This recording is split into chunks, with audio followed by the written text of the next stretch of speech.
At 31, I'm ending my suffocating existence after 13 years of relentless pain and OCD.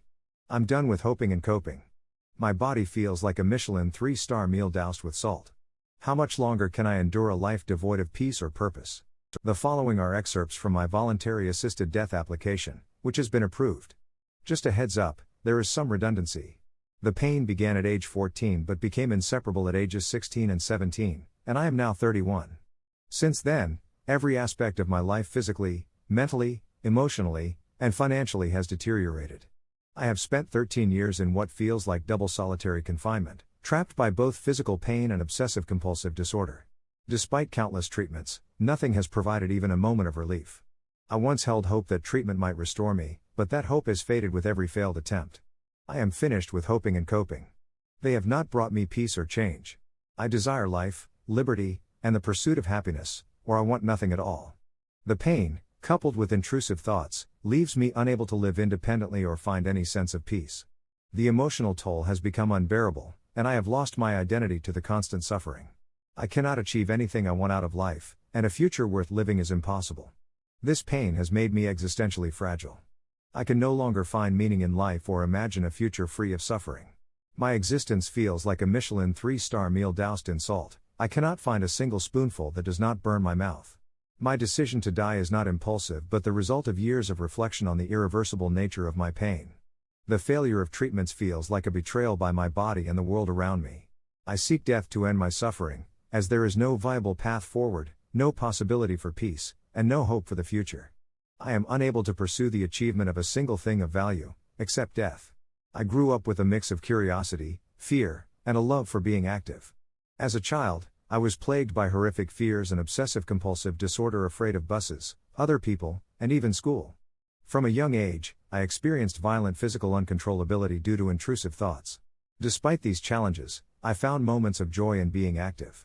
High school was mostly positive, though I wasted time distracting myself rather than confronting my struggles. At age 14, I noticed extreme back pain, possibly from sports, sitting too much, and carrying a heavy backpack. Although it started then, it did not stop my love for physical activities until age 18. At that point, the pain became unbearable, marking the beginning of a long decline. College was the beginning of the end. I stopped doing parkour, which I loved, and moved into an apartment that became my first prison. Pain, isolation, and fear consumed me. I have felt dead since age 18. I have never had positive experiences with women, let alone sexual ones, and college deepened my sense of loss and disconnection. On top of everything, I have had acne since my teenage years, and it has spread across my body. This condition has compounded my feelings of isolation, self-hatred, and worthlessness. Looking back, I realize I have wasted my entire life. When I denied life, life denied me, and I cannot buy back a life that has been deferred. I have lived with my parents for far too long, and it has been detrimental to my mental health. My extreme pain and obsessive-compulsive disorder prevent me from achieving independence, making it impossible for me to live on my own. The environment has become extremely unhealthy for me. I have never been married, and I have not touched a woman or actually anyone in 14 years, outside of medical professionals. The last time I heard a young female voice was over voice chat in a game. The second I heard it, I froze, sank into a depression coma, and then lay in bed, in the fetal position, for about 3 hours before recovering. Despite the support my family has provided financially, by helping with treatments, and by keeping me alive, no one has been there for me in a way that addresses my emotional suffering. Not a single person in my family can offer even 1% of what I need to truly live. Instead, my existence feels prolonged for no reason, and keeping me alive only extends my sorrow. This has to end. Life could have been amazing for me, but the back and nerve pain ruined what was supposed to be a beautiful life. I am dying 13 years too late, but that is better than 14 years too late. Schooling was a dark cloud over my life until high school, where things briefly improved. However, college was the beginning of the end. I initially attended college for sports medicine, but I had to drop out because of my obsessive-compulsive disorder. I then pursued a Bachelor of Science in Game Design through online schooling, and I never once stepped foot on campus, which was less than 2 hours away from me. Not only that, but I pursued game design because of my love for games, but in the end, it became a mistake.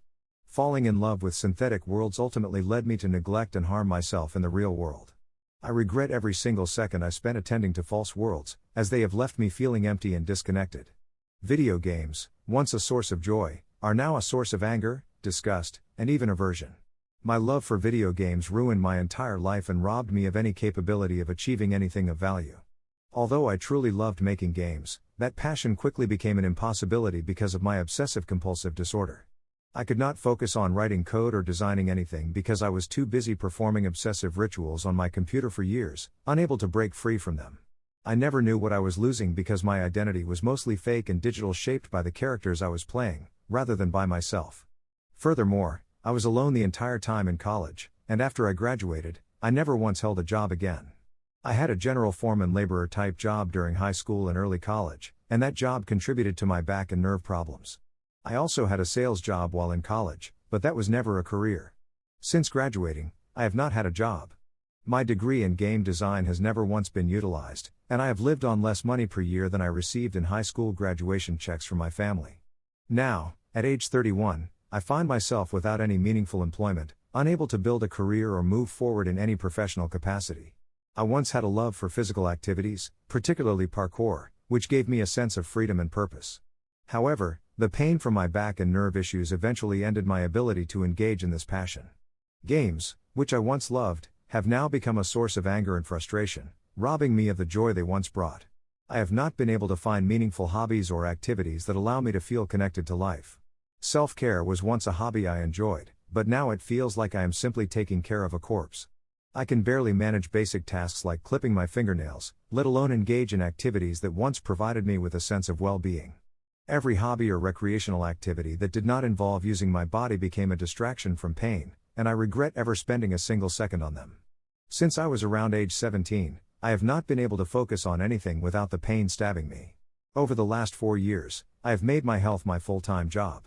I learned a lot about the spine in my efforts to heal, but I wish I had never known a single fact about it. The pain and dysfunction only forced me to learn because I had no choice.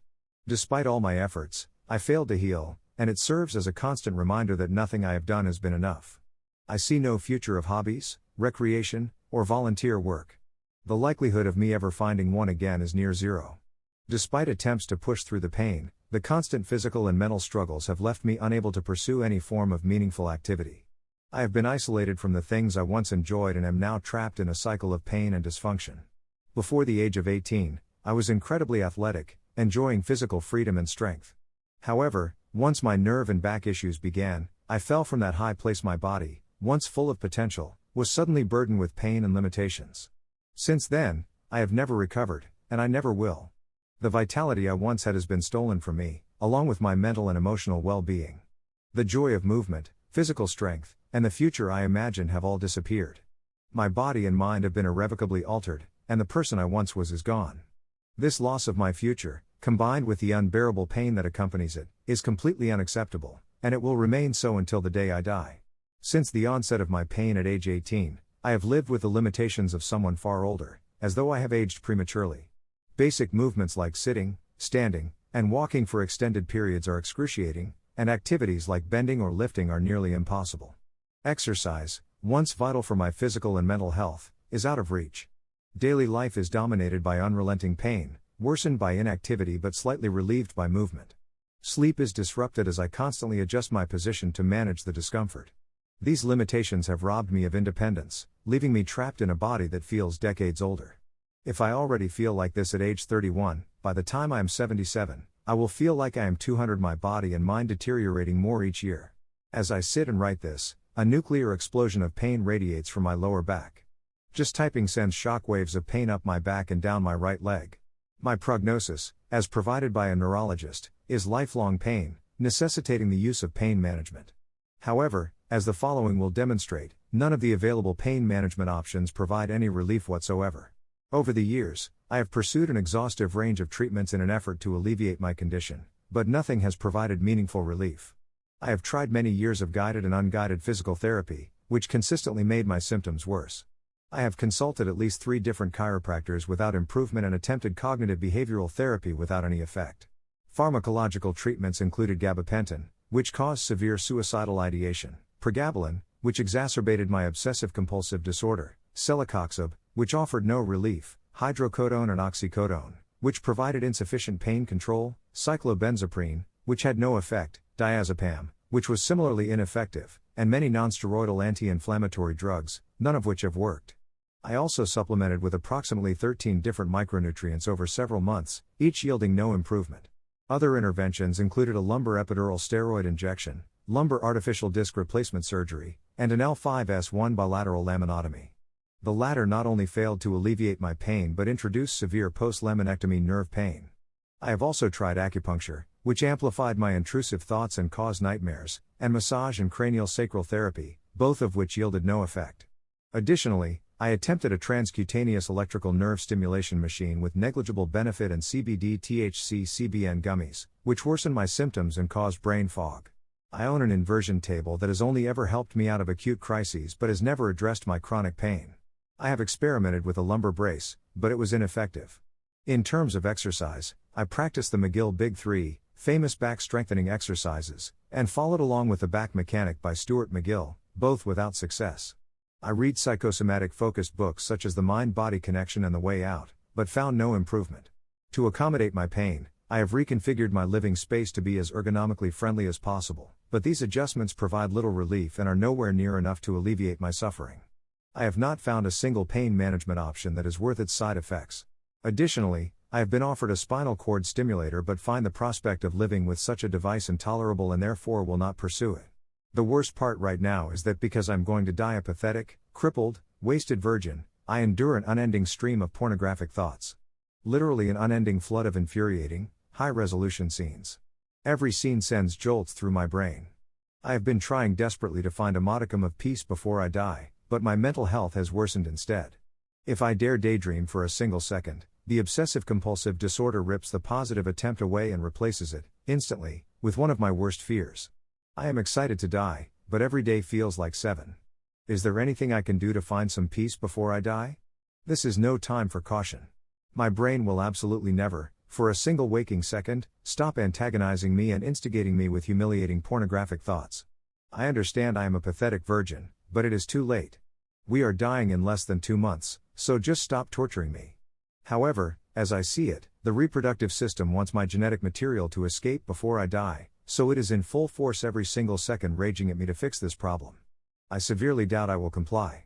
As I mentioned, I have acne all over my body and hate myself completely. I avoid reflections and have not looked in the mirror in months. Thus, I am far too self-hating to engage in sexual activity. Additionally, the pain and suffering have led me to completely believe that life is evil, and I find it challenging to partake in the act of reproducing that which I hate, with that which is trying to seduce me to replicate myself. If I do anything at all, I must never reproduce. Of course, this applies to all humans, but I can only prevent my own replication. I would not be able to save my child from what I have, as I was unable to save myself. Story 2. At 23, I was thrown into a project manager role at a startup with zero training. After weeks of 11 p.m. nights and mental breakdowns, I was pushed out of my own project. "You're just doing documentation now," they said. "My last day is near, yet I feel so alone. What do I do next?" Hello, everyone. I am a 23-year-old male seeking some opinions, so I will explain some ongoing events. I will change certain details from real events as the individuals involved use Reddit. Essentially, I joined a small startup in October 2024 under contract to work for a specific number of months. As a recent graduate, this was actually my first real job. The company is an event planning firm that also markets itself as a marketing consultancy. We primarily organize marketing events, such as roadshows and conventions for our clients. During the first few months, I quickly became friends with everyone at work and mainly managed documentation. A friend of mine, who works at the company, became my direct supervisor. As time passed, we were assigned a project to organize a convention for our clients. Apparently, my friend chose to designate me as his project manager. I was just 2 weeks in, with no prior experience, and was suddenly a project manager. The worst part? Due to the small size of our team, we were already overwhelmed with another ongoing project. I primarily relied on ChatGPT for learning since my friend was busy managing multiple projects. I was responsible for communicating with MCs, finding activities, and managing various tasks. Initially, this project had a year-long deadline, allowing us time to brainstorm ideas. However, our other project eventually took precedence, and we spent 2 months traveling across the country promoting for our clients. During this time, the convention project was rarely mentioned. On January 1st of this year, as we were approaching the end of the other project, We received news that our initial proposal was rejected because the company decided to drastically reduce the budget. We hurried to develop a new concept. I proposed an idea based on a game show, and we collaborated to finalize all the details before submitting it.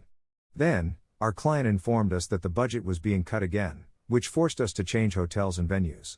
However, they liked my game show idea, so we kept that. What followed was a chaotic scramble to find a new location, new activities, and new hotels. We devised 3 ideas: a racing event, a horse track, and a regular convention featuring my game show. One evening, our client dropped by around 8 p.m. and introduced another pitch: go-karting. He wanted go-karting. To clarify, this occurred at 8 p.m., with the proposal deadline set for 10 a.m. the following morning. We worked through the night until 4 a.m. to submit it. By 8 a.m., I was back at work, waiting for client feedback while the rest of the team chose to work from home. He responded the same day, telling us to discard all 3 ideas except for go-karting and the game show, and all the hotels had to be changed. The project deadline was now scheduled for the first week of March, giving us only 3 days to create a new concept, develop it, and secure a new hotel. We worked extremely hard to lock in a new hotel closer to the go-kart venue and submitted the revised proposal. A day later, my colleague inquired about room occupancy. I mentioned what the hotel had provided: king sharing, which indicated 1 king bed for 2 people. My colleague informed me that this was unacceptable, as the company had strict guidelines against it. I checked with the hotel, but they could not offer anything else. I ended up receiving considerable criticism from my boss and my friend for this oversight and had to find a new hotel. Eventually, I secured one that met all our requirements. I had to resend another proposal, and while the client was satisfied with the update, they also criticized me for the hotel situation. By the beginning of March, the client extended the deadline again, this time to the end of March. However, the team was also busy with another project that had a deadline of March 7th. Since I was not involved in that project, I essentially worked on mine alone for 4 consecutive days, managing communications with the hotel, the go-kart venue, MCs, bands, and entertainment, while also handling documentation, checklists, briefing documents, agendas, crew briefs, and item lists. I was doing everything by myself, often leaving the office between 11 p.m. and 2 a.m. each day for over a week. One night, after leaving the office at 11 p.m., I took a shower and broke down emotionally and physically. I could not bear it any longer. It was evident I was suffering from insomnia due to work. I was working weekends, and I felt like everything I was doing was pointless. I remember coming to work looking disheveled and defeated. I could not communicate, I could not think, I just kept moving forward. My friend kept adding more tasks to my plate. I started to forget details about the project, spaced out while in the office, and blacked out once while at work, unsure of what had happened during that time. I also began gaining weight due to stress eating. Among everyone, it was my boss who noticed that I was struggling and intervened to alleviate the burden. He assigned team members to assist me since the other project had concluded. My documentation, checklists, and communications were delegated to others. My boss even sat my friend and me down and told us we were both irresponsible. He labeled me irresponsible for not requesting help, but when I explained that I had asked and was turned away because everyone was occupied, he acknowledged my situation. He stated that while he was aware of the circumstances, I should have approached him so he could assign assistance sooner. Then, he addressed my friend, indicating that he was irresponsible for overwhelming me without checking in. He pointed out that I was a recent graduate with 0 experience and was being compelled to handle so much documentation by myself. He reassured me that now, with the entire team involved, we would successfully complete the project. Privately, he informed me that it is simply a job and no job is worth sacrificing my mental health. With the team stepping in, conditions improved. I had time for personal matters instead of solely focusing on work, and I could finally leave the office around 7 p.m. instead of at 1 or 2 a.m. However, by March 10th, I had to relocate offices because our old space was becoming cramped, and a new employee was joining the team. I moved into an office with the design team and continued my work. That is when I began to realize that this relocation was cutting me off from communication with the rest of the team. I could not receive updates as promptly, which hindered my progress. Then, I discovered that my position as project manager had been taken away by my friend and given to someone else. That felt like a major blow. It was significant because being the project lead or manager affected our bonuses. It also left me feeling disheartened. I had dedicated myself to this project from day one, and now I was being sidelined because I could not handle the pressure. I was furious. I still am. I exerted considerable effort for months, only to be replaced. I was relegated to minor checklist roles, then was instructed not to even handle checklists because someone else would take care of them. I felt confused. I had done everything, and now I was not even permitted to manage my own documents. I inquired if there was anything for me to do, and they replied, just handle documentation, which was already completed. At this point, I am only managing the purchasing of game products, which are nearly finished, and custom clothing, which is also almost done. Then came the final blow. They began making changes to the project without informing me. I had already finalized a briefing, and they suddenly instructed me to revise it due to changes in the timetable. I feel completely lost. I have been pushed out of my own project, potentially losing out on my bonus, having all my work scrutinized, and now I am not even informed about changes to the project. Worse still, I thought having the team on board would alleviate the burden, but it has not. I am not allowed to handle my documents, but they constantly bombard me with questions about various aspects. They also ask me numerous questions, particularly about technical details such as wiring, power outages, and other matters that I am not familiar with. I never managed that side of the planning, and now it is my fault for being unaware, even though the situation keeps evolving and I am not kept updated. I was also recently criticized for not knowing the timing of a specific religious event in my country. I had discussed this matter with the hotel, and they had provided me with a specific timing. Shortly after I lost control of communication with the hotels, I was informed that this was not the correct timing. Like, what the heck, I even showed receipts about it and was told they had updated it and that I should have remained informed about this. I swear I bit my tongue at that moment and wished I were dead. The irony is that I do not excel very much at this job. I tend to excel in physical tasks and leading a team, but losing everything makes me feel that all my efforts were in vain. All I wanted was to perform my duties. I received no training, was thrown into the deep end, and told to swim, only to have them throw me into the fire and expect me not to get burned. My final date is set for a week after the project concludes, and honestly, I feel like this company has taken so much from me that I will ensure it does not happen again. I intend to leave the moment my contract expires. I wrote this because a friend suggested it might be therapeutic and help me vent. All I know is that I am still angry and disappointed. I have endured so much, and all I receive in return is being sidelined while everything I worked on changes. I have never felt so alone. I am sitting in the office now, typing this with a pit in my stomach. If you read this lengthy post, thank you for taking the time. I am simply writing this out because I want to scream, and all I can do is express myself in this manner. Story 3. At 14, I thought I was mastering dating tactics, but 2 years ago, I realized I had never really seen women as people. My relationships were all performance, with fear of being a virgin consuming me. What changed my perspective? The painful end of a situationship opened my eyes. I only realized 2 years ago that I had never truly seen women as human beings. Not consciously, not with hatred or ill intentions, but I simply had not. I hope this post assists some boys and men who are going through similar struggles to those I experienced. When I was 14, I entered the phrase "how to get a girlfriend" into Google. I was extremely shy, isolated, had no friends to spend time with, and obviously no dating experience. I was fixated on the idea of being in a relationship. At that time, it was the peak of the pickup artist era, with concepts like negging and kino-escalation dominating the discourse. The term red pill was not the buzzword it has become today, but the content and ideas were already prevalent. I vividly remember the feeling of having stumbled upon some secret knowledge. It was as if I thought, oh dear, everyone has deceived me, and now I finally have the truth. I was already vulnerable and distressed, but I was also perfectly primed to accept that narrative. Society had already instilled in me the belief that men and women were fundamentally different, and the pickup artist content simply reinforced that belief, step by step. So, I delved deep into it. I read article after article explaining how girls think, why I should not be friends with them, how to approach them, what types of men they preferred, and how I should behave. It felt scientific. Tactical. Like if I followed the correct steps, I would achieve the desired results. Before entering high school, I applied some of what I had learned. I started small, saying hello to people on the street, asking for the time, and inquiring about directions. Then, when high school began, I pushed myself to speak to anyone I could. It was frightening, but after a few weeks, it paid off. I made friends and became socially adept. Some of the people I met during that time remain in my life today. That is honestly the only real benefit I ever gained from that entire world. My initial goal was to acquire a girlfriend. I achieved that in the same year. However, when I kissed her, I did not feel excitement or happiness. I felt relief. I was relieved to have accomplished it in time, before turning 16. I was relieved to no longer feel like I was falling behind.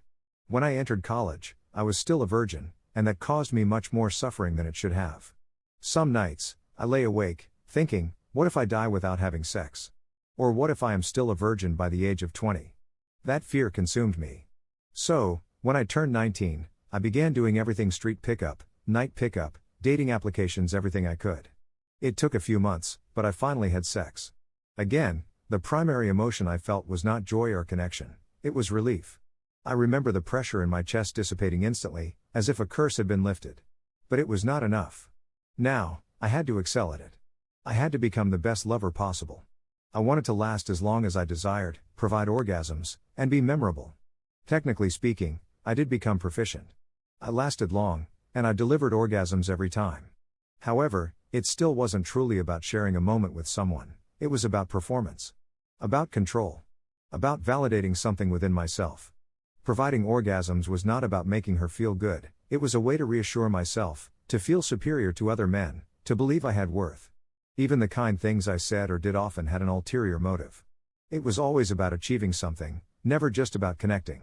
Then, 2 years ago, a situationship came to an end. It had lasted approximately a year and a half. She was a lonely girl with very low self-esteem, and I ended the relationship, but I hurt her deeply. A few days after the breakup, something began to shift within me. I started reflecting on all my experiences with women since I was 14. All the times I had approached, dated, or slept with someone.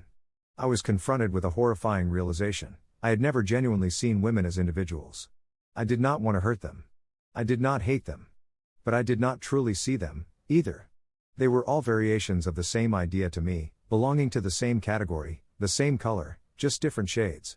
I could make exceptions for a few, especially those who had a more masculine mindset, more like me, but I considered them exceptions, which only proves the point. I did not default to seeing women as whole individuals. I viewed them as targets, goals, mysteries to solve. I should have recognized that earlier. Most of the time, when I approached a girl, I was not genuinely interested in her. I just approached because I felt compelled to do so. I believed that if I did not, I would never have any experiences with a girl. I recall a moment at 19, preparing for a date with someone I genuinely had feelings for. I almost cried while getting ready because I thought, for once, I feel human. That moment stands out because it was so rare. Some girls ceased to interact with me because I was unkind to them, and I think they were justified. I was not actively trying to be cruel, but I acted cold, dominant, and detached because that is what I believed was attractive. That is what I had been taught.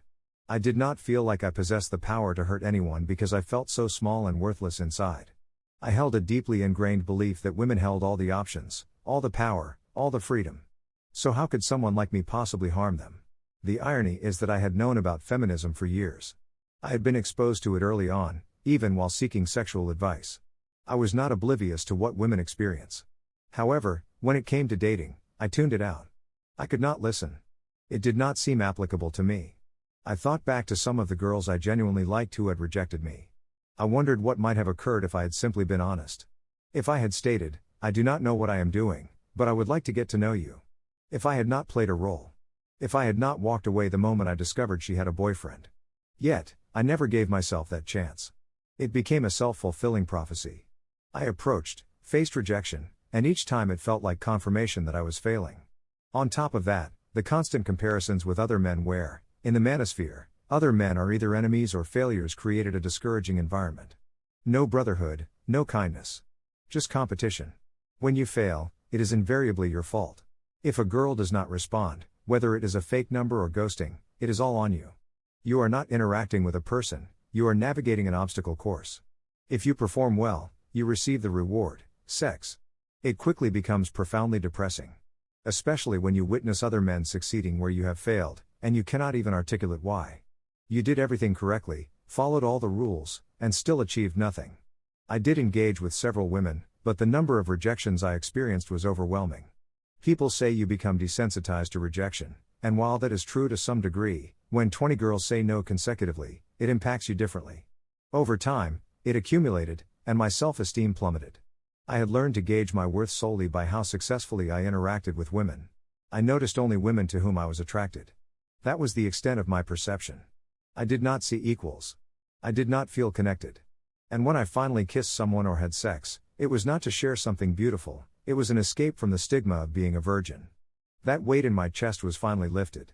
Even then, I was aware that I would have preferred to experience it with someone I trusted, someone I could be honest with. However, the pain of remaining a virgin was too intense. I simply wanted it to end. Upon reflection, I realized that even the aspects I thought were positive, such as the ability to provide pleasure, were ultimately performative. Offering orgasms was about proving something. It was about feeling in control. About feeling significant. About perceiving myself as superior to other men. The kindness I demonstrated often had conditions attached, whether I realized it or not. Everything I learned about physical intimacy and sexual escalation was ultimately just sexual aggression, plain and simple. I could not see that at the time because I was not intending to hurt anyone. I merely wanted to meet women and sleep with them. But therein lay the issue. That was all I had ever been taught, and I believed it for years. I was led to believe that if you do not sexualize interactions, a girl cannot develop interest in you, you merely become her friend, and being a friend's girlfriend is a disgrace, an insult to your masculinity, implying that another man is superior in her eyes. If a girl prefers another man, you are a failure as a man and trash as a human being. This is precisely how I felt when I realized I had misinterpreted signs of interest as merely friendly behavior. It took me far too long to comprehend how it feels, on the other hand, when you really like someone who withdraws and then feels insulted to be considered a friend. As soon as I was able to open my mouth to speak to someone, it felt like it was all in vain. Everything else caused me suffering, and I made the girls who did not ask for anything suffer as well. Story 4. At 29, I faced a nightmare at a gas station when a guy parked way too close and began acting erratically. My gut screamed to get out, I thought as I fled to safety. Was I paranoid or did my instincts save me? I can't shake the fear I'll see him on the news. I just need a place to share this because I cannot stop thinking about it. To summarize, I had a strange encounter with a man at a gas station who I'm almost sure was going to do something to me. I sensed immediately that something was wrong and left. I am fairly certain I will hear about him on the news. Let me start by saying that I, a 29-year-old male, am not a paranoid individual. Vigilant, certainly, but not paranoid by any means. I am always aware of my surroundings, even when it may appear that I am not paying attention. In my view, being conscious of what is happening around you at all times is the best practice, especially during nighttime. I will return to the reason I mentioned all of that, but for now, here is the story. I work at 3 a.m. every day, which means that I leave the house no later than 2 a.m. because I enjoy leisurely making my way to work on empty roads and spending about 20 minutes before check-in time scrolling through TikTok. This morning, I left approximately 10 minutes early because I needed to get gasoline. I lit a cigarette while driving and, as I pulled into the gas station, I decided to sit in the adjacent lot to finish my cigarette. This lot is directly connected to the gas station and is used as a drop-off area for the school behind it. However, unlike the gas station, it has no lights. It is worth noting that the side of the lot where I parked was closest to the gas station, and the lights there are bright enough that the area where I parked is reasonably illuminated. So, as I pull up and park along a curb, I have about 3 puffs left on my cigarette. I decide to take this opportunity to check my email, and as I reach for my phone, a car pulls up, swiftly pulls in front of me, and backs up so that its back bumper is inches from my front bumper, essentially attempting to block me. This immediately grabs my attention due to the abnormality of the situation. There was no reason for it. In my area, we do not drive or park that way, especially when there is ample space to be as far away from others as possible. It is an unspoken rule here that if you do not need to be near someone, you do not approach them. Additionally, parallel parking is not a common practice here, so that is not a justification either. I should mention here that I have both front and rear dash cameras and went back and repeatedly watched the footage to ensure that I was not imagining things and that I recounted the incident accurately.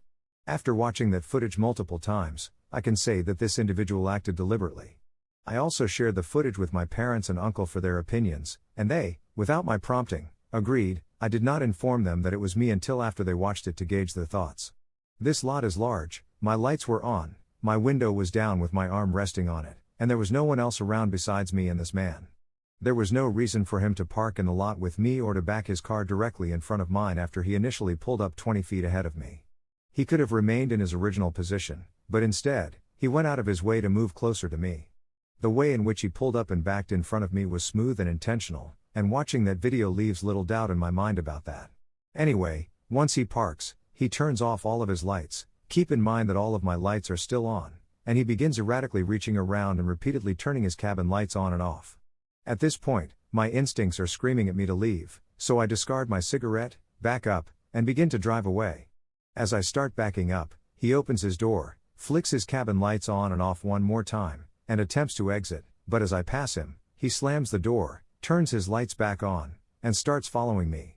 Now, this part may have been either quite foolish or what saved me, depending on one's perspective, but instead of simply leaving and going elsewhere, I maneuvered into the gas station.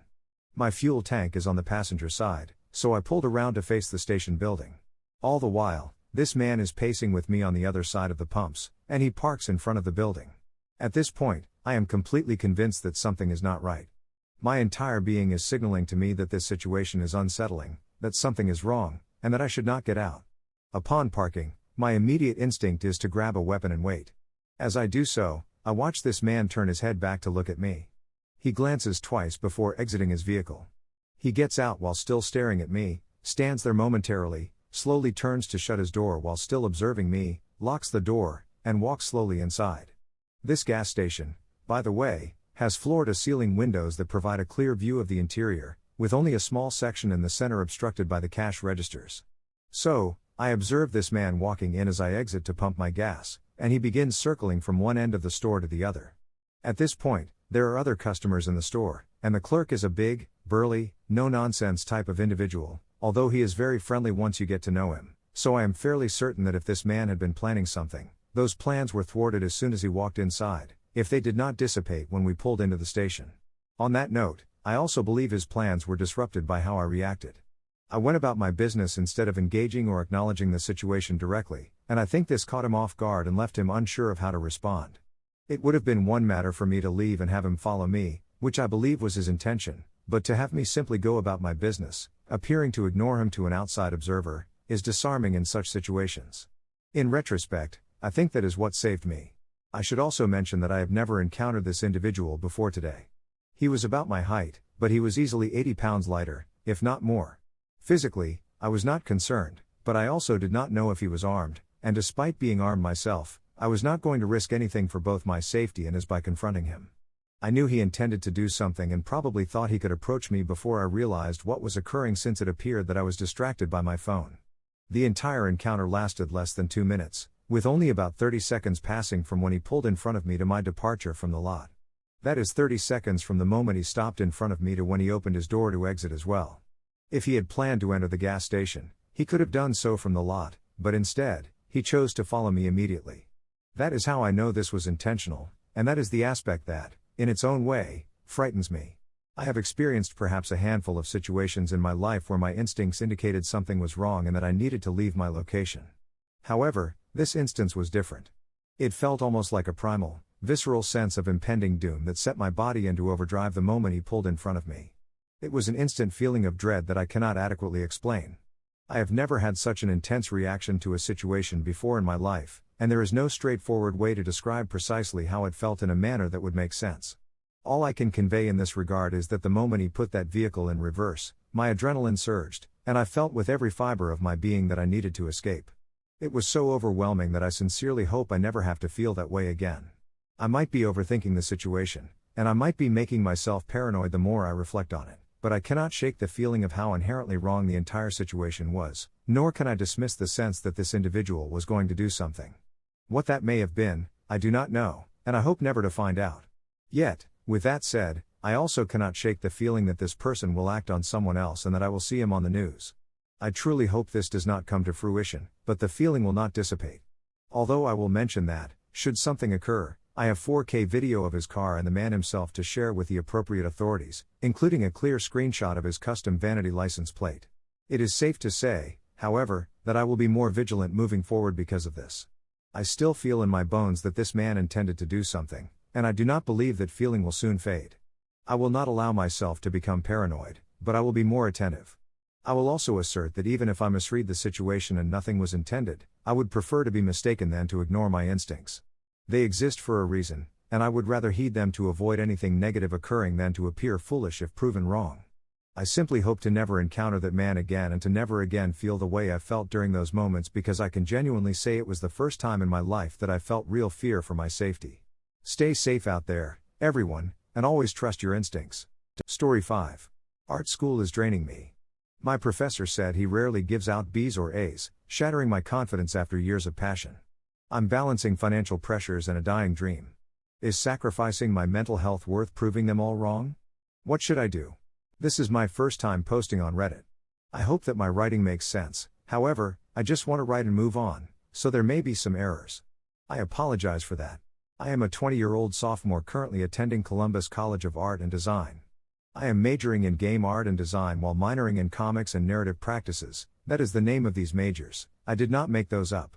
Ever since I was 9 years old, shortly after being diagnosed with autism, I redirected my stimming and fidgeting behaviors to activities such as arts and crafts and reading books. That is where I began to develop my passion for art. As a side story, when I was in 4th grade, we had a project where we had to create our own products and sell them to our classmates. This was intended to teach us about business and the economy in a fun and educational way. We first had to pitch our product, so my initial pitch for an art project was that very project.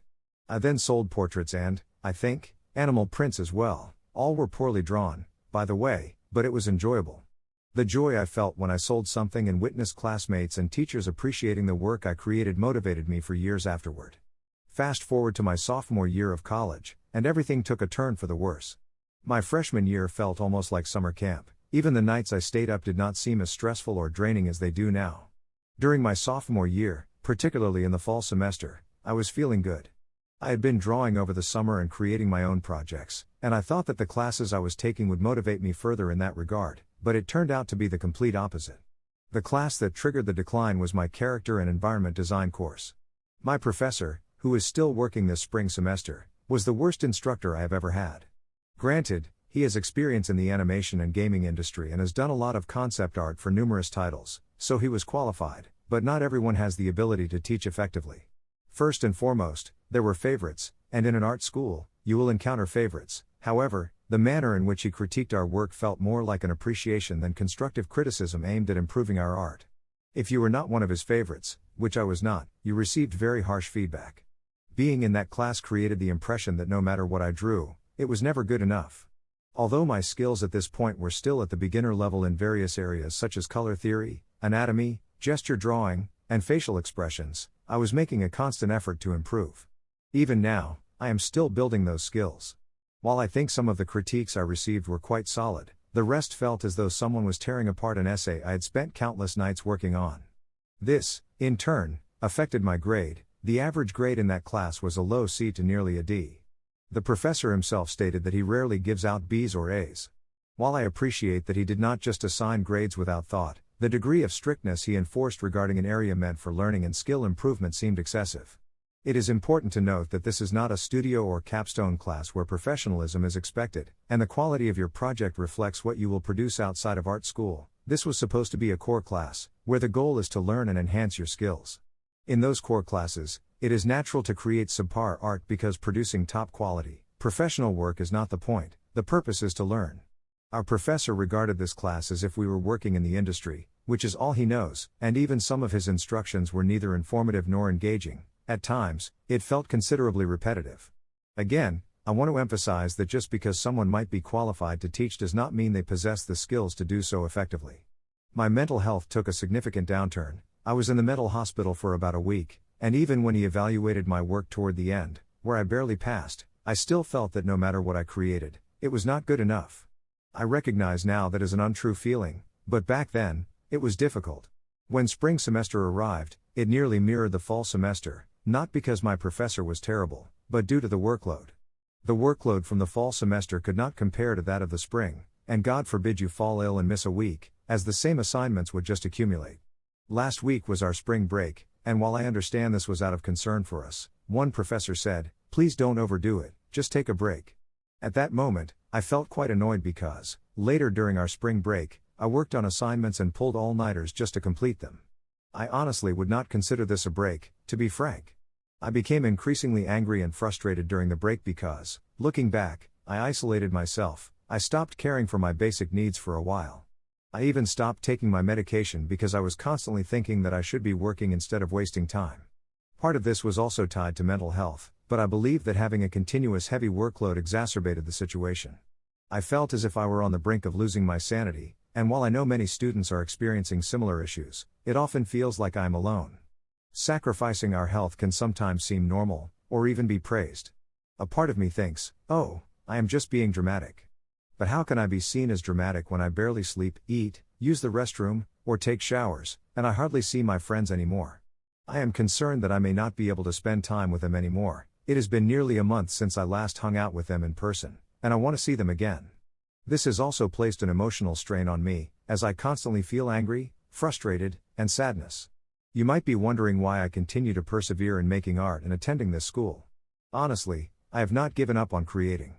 In fact, this year has motivated me to continue making art and developing games, comics, or whatever the medium may be. However, the academic aspect is tied not only to my financial situation but also to my mother's insistence that I need a degree. My grandfather, before he passed away, said, "Make sure my granddaughter goes to college and graduates."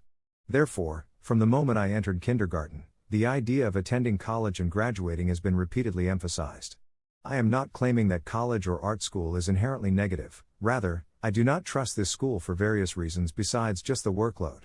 One thing I can assert is that the financial statements and program funding appear very questionable, and I encourage you all to investigate this, especially if you are considering a career in game design. One thing I should have done from the start is to ask questions because not all the information they provide is true, so I urge you to conduct your own research regarding college.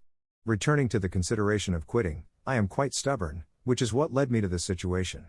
Despite nearly having a mental breakdown and feeling completely and emotionally drained, I still want to press on, mainly to prove others wrong and demonstrate that I do possess the skills to succeed. While having a degree does not necessarily guarantee that, I primarily want to showcase that through my art. However, on the other hand, if I focus more on those external pressures while trying to produce good art, I find myself falling further and further behind. Even though I am drawing more quickly now than I did last semester, it still feels insufficient. I feel almost defeated because I understand that this cycle will persist. So here I am, skipping all my classes after pulling an all-nighter and possibly planning another all-nighter just to catch up on sleep. In doing so, I have taken the time to reflect on this and honestly ask, is sacrificing my sleep and well-being worth it? While the obvious response is no, I question whether I could genuinely handle any additional stress if I prioritized myself, as that might leave me even further behind.